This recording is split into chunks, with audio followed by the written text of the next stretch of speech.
ஆளுங்கட்சி திமுகவா? திமுக எதுக்கு இதில் போய் விமர்சனம் பண்ணணும்? அவங்களுக்கு என்ன வேண்டி இருக்கு? இல்ல அதே நேரத்தில் வந்து எடப்பாடி பழனிசாமி தான் வந்து என்டிஏவோட கட்டளையிடும் வந்து தலைவர் தமிழ்நாட்டை பொறுத்த வரைக்கும் அவர் சொல்றது தான் இறுதி முடிவு அப்படின்னு சொல்லி ராஜேந்திர பாலாஜி உள்ளிட்டவர் சொல்லியிருக்காங்க. இப்போ நீங்கள் அதை பற்றி நான் என்ன சொல்லணும்னு, அதாவது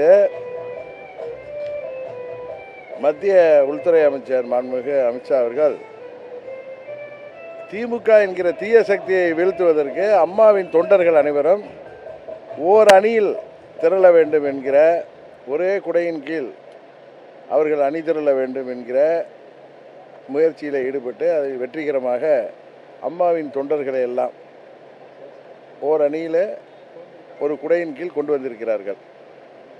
அதுபோல் தேசிய ஜனநாயக கூட்டணி ஆட்சி அமைக்கும் என்று சொல்லியிருக்கிறார்கள். அவருடைய முயற்சி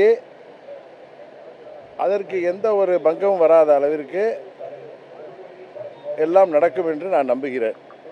அதனால் இதில் போய் நான் கருத்து சொல்வதற்கு ஒன்றுமில்லை. தேசிய ஜனநாயக கூட்டணி ஆட்சி அமைக்கும் என்று அவர் சொன்னது, அதில் வந்து அம்மாவின் கட்சி தலைமையில் ஆட்சி அமைக்கும்னு சொல்லியிருக்காரு. அதை தான் அன்றைக்கு இது ஏப்ரல் 11 சொன்னதை தான் திரும்பவும் அவர் சொல்லியிருக்காரு. இதுக்கு அவருடைய அந்த பெரும் முயற்சிக்கு இடையூறுவதற்காக என்டிஏ கூட்டணியைச் சேர்ந்த நாங்கள் எந்த ஒரு கருத்தையும் சொல்வது நாகரிகமாக இருக்காது.